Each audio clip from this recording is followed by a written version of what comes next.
you know, people have actually asked me, you know, I'm very peace process. I'm a big supporter of the peace process.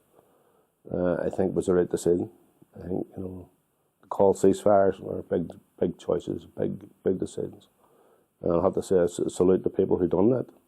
I think they're very brave. I think they were thinking outside the box. I think they understood that they're, you know, the morals of armed struggle and the values of armed struggle. They understood that, and that, you know, because as a Republican, you know, as a part of the Republican family, we always said if there was an alternative, show us it, and if there's a viable alternative, then we'd walk the walk.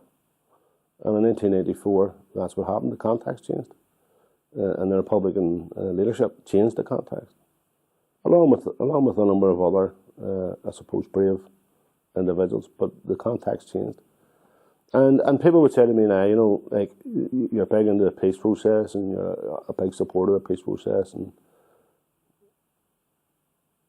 but I'm not a pacifist.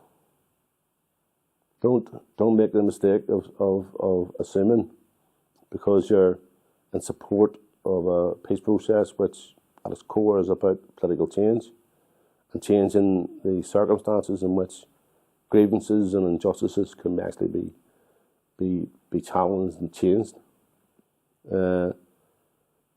People see that as about being a pacifist, and that's not where it's at for me.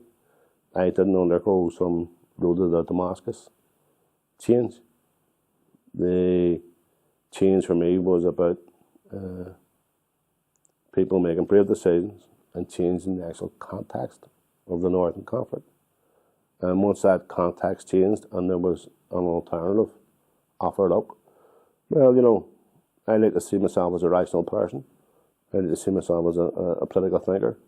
And if that alternative is there, then I think we have a duty to explore it and walk the journey. And because, you know, who in their right minds would promote violence as a means to change anything if it was possible that you could do it some other way? I think Republicans will always will do it the other way. I also feel that very much in a sense that rather than us, you know, making a conscious decision about political violence, I think it was very much foisted upon us. There was no alternative in 1969 or the early 70s. But that's what has changed again for me, is political negotiations. All the parties becoming involved in a dialogue, saying, listen, you know, we're all contributors to what has happened. So let's start and unravel this. Let's start and deal with it. And we have a long way to go, as can be seen over recent days. But we have a long way to go. But I think we're making the right start, and we're doing the right things. Yeah, there is people who still feel. There's people who feel that the British government's no right being in Ireland. You know, so that's a sense of injustice or a sense of grievance. However, I would disagree with them in terms of the context now. I think there's now a political process, or there's the recognition that to be an all-Irlander, to work politically to make that happen. I think that's there now. That opportunity is there. It's legitimised. It's part of the agreement. So I would say, yeah, there's people who still feel a sense of injustice, but the context is no longer the same, and that's something that they need to come to terms with. They need to understand. Once you go down the road of armed action,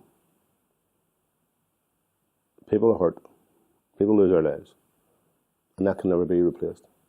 That can never be undone.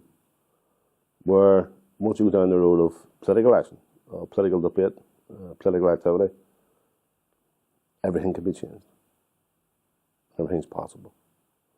And why would you want to hurt or harm anybody if it was possible to do it a different way?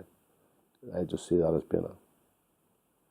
being a sensible and a very human way of looking at it, of change, you know.